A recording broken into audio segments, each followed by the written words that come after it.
Ulysses Simpson Grant is Clermont County's favorite son. He was born in Point Pleasant on April 27, 1822. There was a really interesting story about his birth.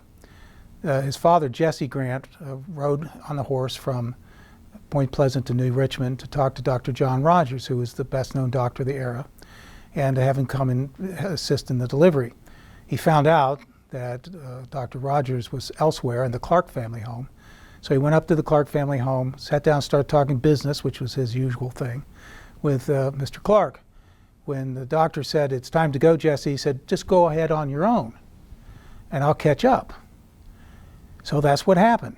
And Dr. Rogers went to the cottage, delivered the baby originally named Hiram. It was a 10-pound baby, a huge baby. And I think this is kind of symbolic of the relationship through childhood and all further between father and son.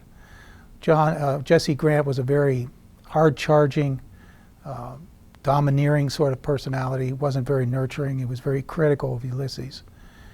And his mother, Hannah Simpson, who Ulysses referred to as a saint, was very reserved, aloof, and not very nurturing. So this was kind of the childhood that Ulysses S. Grant grew up in. And it probably greatly explains, without all the psychobabble, why Ulysses was so close to his wife, Julia, and his children, because he realized what it was like growing up in the kind of household that he did.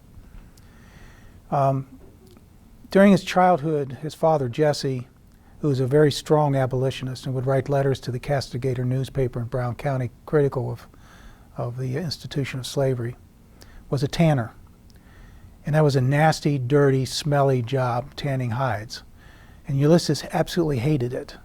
And he told everybody that he will do it only no more than one day beyond when he had to, which means he was 18 years old. But during his childhood, Ulysses showed a great affinity for horses.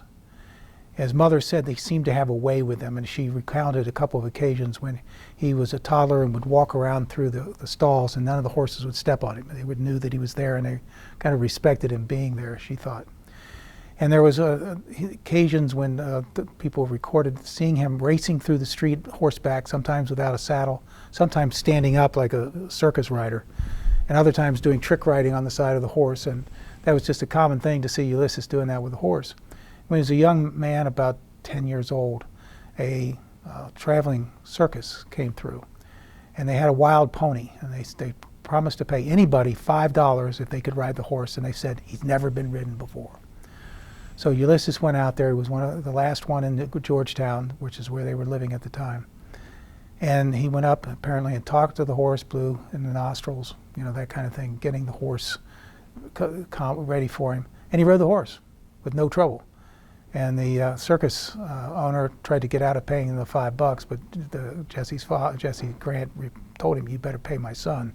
You promised him." And there are other occasions with horses, and this was amazing when you think of a child 10 to 12 years old, would take passengers on a buggy to Cincinnati from Georgetown and spend the night at 10 years old. Other times he would go to Chillicothe, Maysville, and he showed a great working ability with horses, but also it was quite a feat, I think, for a young man that age. We'd hardly let our kids today go to Cincinnati without having somebody to be there with them. So then he's decided, when he's gone through childhood, and he's deciding what he wants to do with his life. And one day, Jesse Grant came up to him and said, "I got it." And he said, "What did you get?" "I got you the appointment." "What appointment?" "The appointment to West Point." He says, "I don't want to go. I don't want it. I'm not going." But of course he did. And that was quite an accomplishment, because originally Thomas Morris, who was a senator from Bethel, really had a falling out with Jesse over the slavery issue and things of this sort. And then the other appointing authority at that time was Representative Thomas Hamer from Hamersville, was named after. And they worked things out. But there was a story that is not well known. There was another man who was involved in getting him the appointment. And his name was James Lowe, who was an attorney from Batavia. He was a mayor of Batavia, president of the school board, was quite a large major character. And he wrote letters on his behalf and helped break the ice that was between Thomas Hamer and Jesse Grant at the time, and the the original candidate backed out at the last minute, and so there it opened up Grant. The fate, as it would be, opened up a position for Grant. Grant at West Point was not a very good cadet. I think, and he didn't apply himself. I think maybe he was reacting to his father's coercion to get him to go to West Point. But one of the funny stories about him at West Point was his name. He was born Hiram Ulysses Grant. When he got to West Point, the Army had had it as Ulysses Simpson Grant. And he said, "That's not my name." And the Army says, "Yes, it is. It is now your name." So he became Ulysses Simpson Grant. That wasn't his real legal name. And then he got the nickname of Uncle Sam for the U.S., and that was shortened to Sam. And so throughout his West Point career, he was known as Sam, and some of his colleagues, and later in the Civil War, continued to call him Sam for the nickname that he acquired during West Point. He had a lot of demerits. Again, he was not necessarily a good soldier, but he accomplished it. He got through. The subject that he was good at was mathematics. It just seemed mathematics came to him as easily as dealing with horses. He was also good at drawing.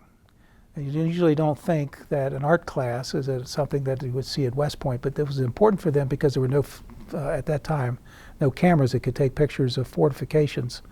So they'd have to learn how to draw. And if you look at some of Grant's drawings, they're pretty amazing. Still lifes, landscapes. He had a real talent with that, and today we don't know much about him, but he demonstrated that. Probably his worst subject was French. He never could pick up French. But what he was known for most at West Point was equitation, horseback riding. He showed that early promise in Clermont County and Brown County with horses, and he carried that on as a West Point cadet to the point where most authorities, and particularly his friend James Longstreet, who would later fight for the Confederacy, said that he was the best horseman in the entire Army at the time.